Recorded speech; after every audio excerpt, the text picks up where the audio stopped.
questions, just ask in in the ask section there of the podcast. I really appreciate it. That would be great. So to be at our best with age, we must attend to our relationships. And I just think it's so important to interact and continue that. Even with pets, it is kind of special and important. The biological impact of relationships is studied like in a new interdisciplinary field called interpersonal neurobiology, so which examines how our connections with each other improve and our emotions and cognitive and physical health. The cells in our bodies are impacted by connection. So when we consider someone else with kindness or compassion, our brain activity totally changes. It does. Try it. See what happens in the endorphins and all these things that you're feeling. It's pretty amazing. So our cells in our bodies are impacted by connection. So when we consider someone else with kindness or compassion, our brain just goes, whoa, just goes on full charge, right? Feelings of connectiveness and change our whole stress hormone levels, like cortisol decreases, the oxytocin increases. So, when you're happy and things are going good and you're feeling all of this, your hormone levels just change considerably, and your cortisol decreases, which women, as you get older, your cortisol starts to settle right around the middle of your belly. So the ones that are out there, when you get into your 50s, you'll get it, you'll understand. There's very few percentage that, may not experience any of this, double cortisol attachment to the body or the middle section or your hips or whatever. It's it's a nightmare, right? And as soon as you stress out more or you have anxiety, all this cortisol just starts piling on, and you're like, what am I doing? And then all of a sudden you start going through menopause, and then it starts piling on. Women's bodies are just, what God created was impeccable and amazing, but damn, there's some crap that we have to go through and deal with, right? It's not all fun and fuzzy all the time because of that, but anyway. And then the oxytocin increases, so calming the body and mind. You can consider your warm relationships to be medicinal. Up the dose through approaching your connections more mindfully. So going into relationships, your friends, into a meeting, into a lunch, just go into it happy and mindfully and open-minded, and a lot of things will change for you, I promise. And so what we were talking about before, we explored the resiliency strategies of bringing attention to life, meaning, gratitude, and savoring joy. And so today I'm talking about we will apply these emotional skills to our relationships and double the positive impact on our long-term well-being and optimistic outlook. Okay? So the connection. Remember, just try to remember a time when you felt connected with a friend or a family member or a pet. As you consider this relationship, note that you are most grateful for about this loved one. Okay? And how does he or she or it, the pet, meaning how do they bring meaning to your life? Okay? How do they do? Sorry about that. I started playing my music. Just out of nowhere, I hit a button. Sorry. So just something like that. It just brings happiness. Okay, so just remember a time when you felt connected with a friend or family member or pet. And just as you consider this relationship, just know what you are most grateful for about this loved one. And how does he or she or the pet bring meaning to your life? Savor this loving connection, and let's explore how we can further enhance our relationships and our positive aging. Remember, this is all about the aging, okay? Aging process. So start by expressing appreciation more often. Okay, so that can mean when someone gives you something, you say, thank you, I'm so appreciative. But that, again, it's almost robotic, right? Really show the appreciation.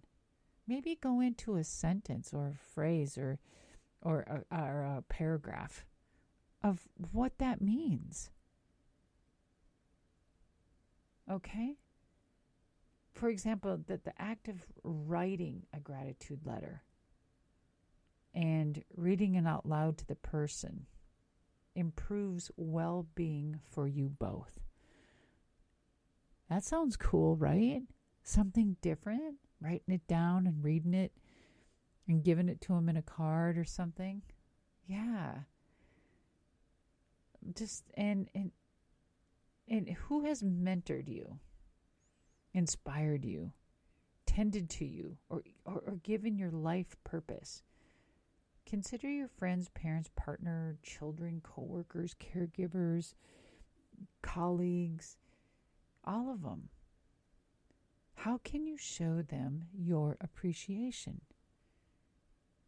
So when we offer direct thanks or even an indirect expression of appreciation, our well-being is super improved, people. So think of more than just, oh, okay, thanks. Oh, that was great, thank you. I mean, when's the last time you sat down and wrote a thank you card, an actual card? Or sent a thank you something through the mail, to something different than just a text. Hey, thanks for that. That was great. Ugh.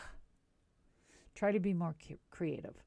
You'll be just so surprised on that feeling that you get that you made someone feel so freaking amazing. I love it.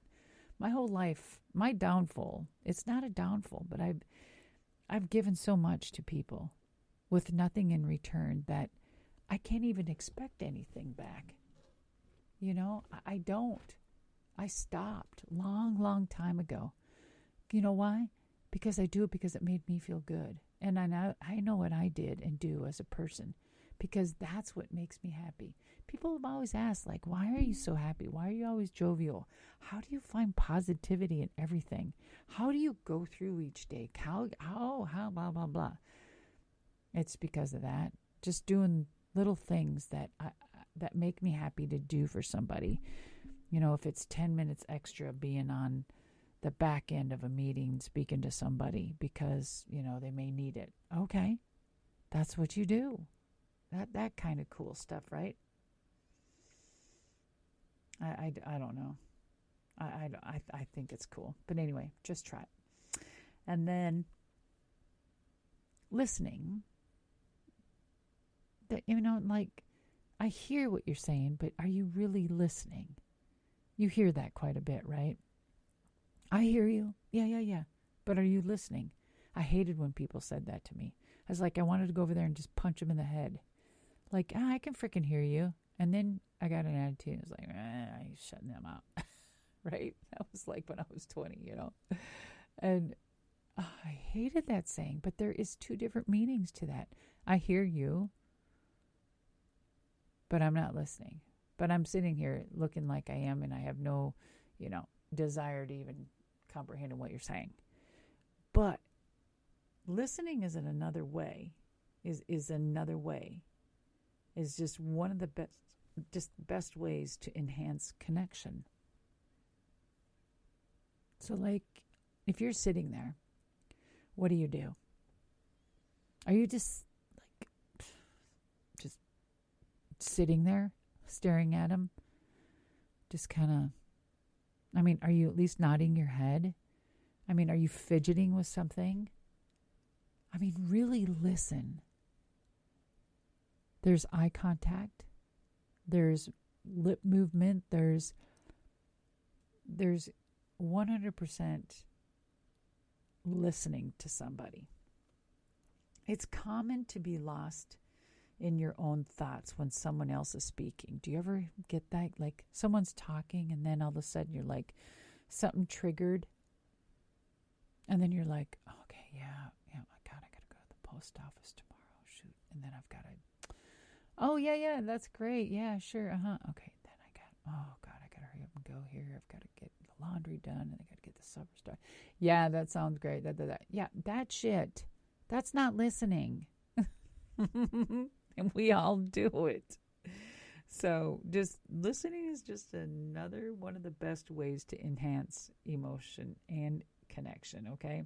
It's common to be lost, as I said, and we might be reacting internally to what they're saying and formulating what we want to say next, or completely distracted by something extraneous, like, we can use listening as a form of meditation, or a meditation, and bringing our attention back to the speaker again and again. We can show the speaker our attentiveness non-verbally, like warm eye contact, nodding, like as I said, or just verbally, like paraphrasing back what has been said, asking follow-up questions. These are all very important to make the person know that you are in existence with them. There's nothing worse than being with someone, you're talking to them, and they have no fucking idea what the hell you just said. Just think if that person came back and asked you a question, be like, what? I'm sorry, can you repeat that? You ever get that too? I'm sorry, I didn't hear you. I didn't can you? It's because they weren't paying attention. Oh, it's so frustrating. It's like I just want to walk out right then and there. Like, what am I even doing? Right? So,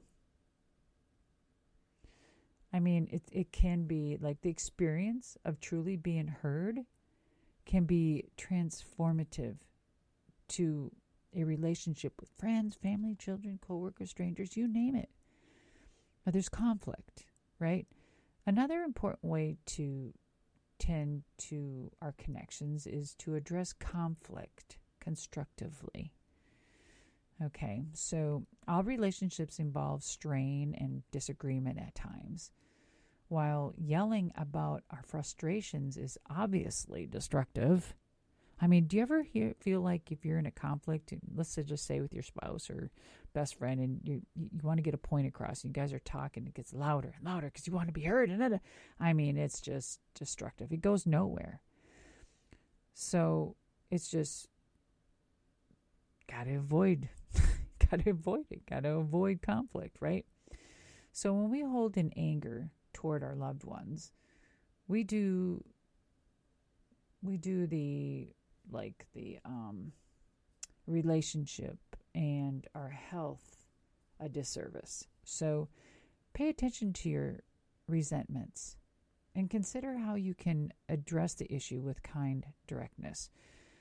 We can share our concern in writing or face-to-face discussion. Weave in gratitude. Also, let's pay attention to how we receive challenging feedback. It is natural to feel defensive or deflated, so focus on exhaling slowly to calm yourself when someone shares a critical perspective.